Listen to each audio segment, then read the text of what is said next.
Welcome to the Real News Network. I'm Paul Jay, and welcome to this week's segment of the Bill Black Financial and Fraud Report. And now joining us from Kansas City is Bill Black, where he's an associate professor of economics and law at the University of Missouri, Kansas City. He's a white-collar criminologist, a former financial regulator, and the author of the book, The Best Way to Rob a Bank is to Own One. Thanks for joining us again, Bill. Thank you. So what do you got for us this week? Well, today I looked at what you would learn if you read the Wall Street Journal about finance, our premier business reportage. And what you'd learn is something really quite extraordinary. You would learn that money had shifted dramatically in this election, whereas in the first time that then Senator Obama ran for the presidency, he received 57%, or the Democrats received 57% of the funding. Now the Republicans receive 63%. And in this news report, mind you, not an op-ed, not an editorial, the reporters said that this was due to the fact that President Obama had demonized the industry. So again, this is supposedly a straight news report that President Obama had demonized banking in the United States. And as a result, the banking industry had turned on him.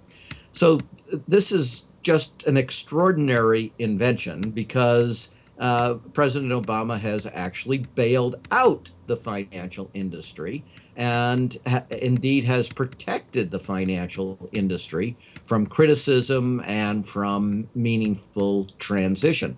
Now, fit that same thought into where would you go next if you were the Wall Street Journal? Again, in their straight news section, not the op-eds, not their editorial section. And where they went next was to claim that in addition to Obama's demonization of banking, there was a competition in fierceness in the regulatory ranks to say, have a race, that was their word, race, to prosecute banks and hold them accountable for the economic crisis, with the implication in the article that, of course, that was absurd, that the banks didn't have anything to do with causing the crisis, particularly through any criminal conduct.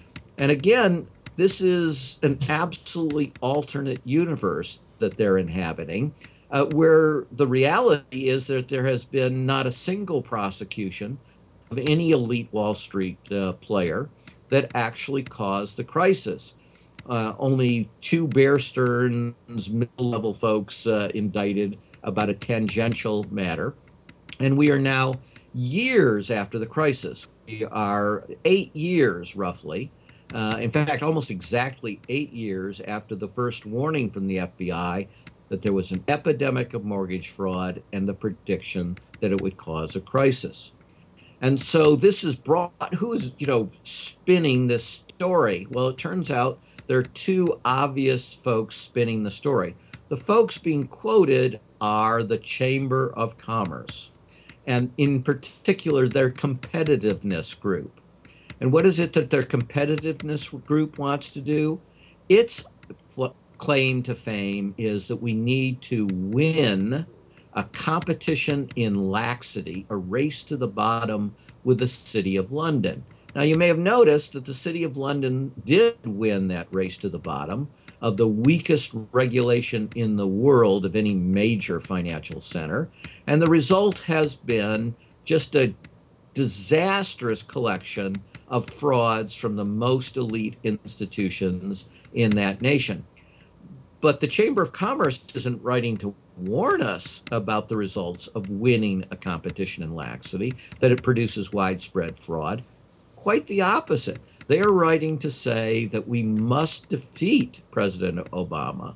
We must elect President Romney because President Romney and his economic advisors have expressly stated that they would seek to win the competition in laxity with the City of London and bring the frauds home to the United States. So we have a complete reversal of reality. So explain to me the logic, if there is one, of the people on Wall Street who would like to see a President Romney. If Romney actually follows through on what he's talking about, the kind of austerity and cutting of social programs and such, there's no reason why one wouldn't see in the United States what we're seeing in Europe, which is deeper recession, potential depression. On the other hand, I understand a completely no regulatory environment, which is virtually what Romney seems to be promising. And in the official Republican 2012 platform, they attacked Dodd-Frank, and Romney's made comments to this extent that he would want to undo most of Dodd-Frank. So what is it? The short-term gain of no regulation or little regulation is worth the long-term potential of deep recession and another financial mess? The holy grail is to get rid of regulation and to ensure that they can do anything here in New York and more things in New York than they can do, their rivals can do in the city of London.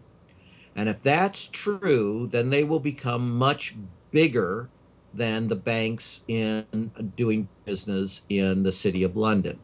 If you get much bigger, then you ensure that you become a systemically dangerous institution that gets treated as too big to fail, and that creates an enormous implicit subsidy. So the explicit subsidy is federal deposit insurance, which all the big folks have now, including what used to be the investment banks. But the implicit subsidy that will bail out your general creditors in full means that you can borrow money much more cheaply than any competitor. So if you get much, much, much bigger and your subsidy gets ever bigger, then you can beat anyone, not because you're better bag, but because you have a bigger federal subsidy. And so that essence of crony capitalism drives everything in terms of the overall strategy of the systemically dangerous institutions. Wonderful. So what else you got for us this week?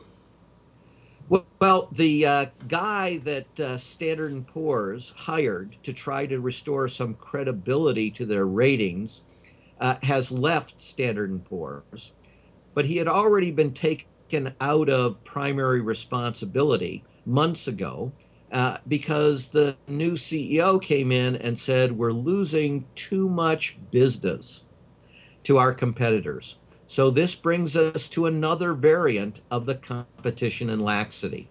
The competition and laxity among the credit rating agencies in this case, where Moody's, for example, had an internal briefing where they said, we tried to hold the line, in other words, to be honest about the ratings in a particular category of collateralized debt obligations for a while, and we lost 40% of our business within a few months.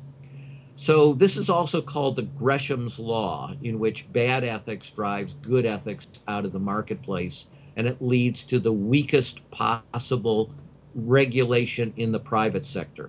So simultaneously, we have an assault on regulation in the public sector and any quasi-regulation by the private sector, such as the credit rating agencies.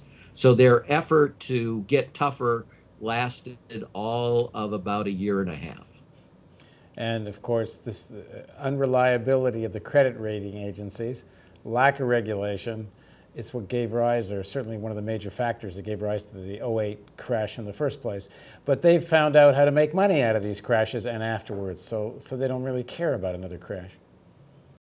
Credit rating agencies, historically, the people at the investment banks looked down at them as being populated by the C students out of business schools. And the credit rating agencies the employees were never paid anywhere near as well as the folks on Wall Street.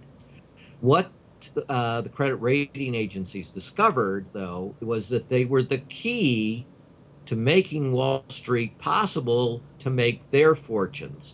And so they learned to negotiate, and they became not just credit rating agencies, they became advisors on the same deal that they were rating, despite the obvious conflict of interest.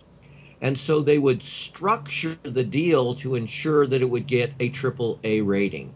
And it would get a triple A rating even though the great bulk of the loans backing it were fraudulent liars loans. And so a chart of income for the rating agencies looks like, incredibly steep ascending hill. And they made an absolute fortune. They got embarrassed, but you'll note that they didn't get sued successfully. And of course, they didn't even get threatened with prosecution.